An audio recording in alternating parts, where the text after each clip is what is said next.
হয়ে যাওয়ার কারণে এইখান থেকে পায়ের দিকে যে রগ নামছে ওই রগ দিয়ে রক্ত চলাচল কমে গেছে। এর জন্য পায়ে ব্যথা নামে ঝিঝি ভারবার অবশ লাগা এবং কোমরও বাঁকা হয়ে গেছে। ঠিক আছে, এটা হচ্ছে আমরা বলি কর্ড কম্প্রেশন, ডিস্কের সমস্যার কারণে।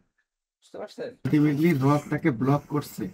এই অবস্থায় আপনি দুইটা রাস্তা ওপেন, কমপ্লিট বিশ্রামে থাকতে পারেন 15 দিন কমপ্লিট, বুঝছেন? বিছনা ছাড়া উঠা যাবে না, শুধু পায়খানা প্রস্রাব করবেন, তাও আবার এই যে প্রস্রাব করবেন চুঙ্গি আছে না, চুঙ্গি, চুঙ্গিতে প্রস্রাব করবেন, ওটা ফেলে দিবে। আর একটা হলো যে আপনার যে কি বলে ওটাকে, পায়খানা করবেন ওই চেয়ার আছে না, চেয়ার, টয়লেট চেয়ার পাওয়া যায়, ওগুলা সাইডে রাখবেন, রাখার পরে পায়খানা করে আবার শুয়ে পড়বেন।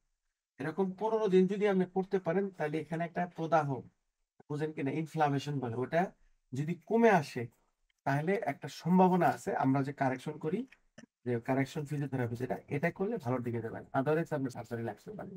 কারণ এতটা আপনি নির্দিষ্ট পরিমাণ রেস্ট নেন নাই, যেভাবে আমরা বললাম।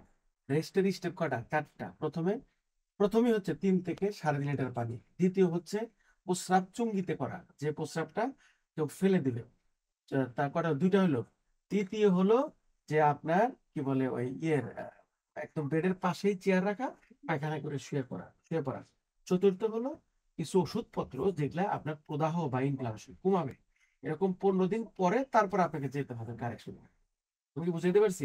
কিন্তু এরকম রেস্ট মনে হয় না আপনি নিচ্ছেন, ঠিক কিনা?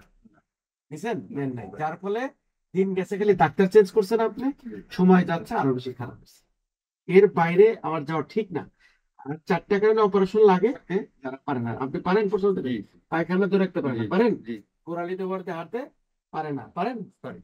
আর পায়ের পাতায় ভরতে হাঁটতে পারেন। তার মানে 4টা যেহেতু ভালো আছে, একটু অপেক্ষা করতে হবে, তাড়াহুড়া হবে না, যদি পেছাতে হয় তখন সার্জারি। এই হলো বলা, ওকে।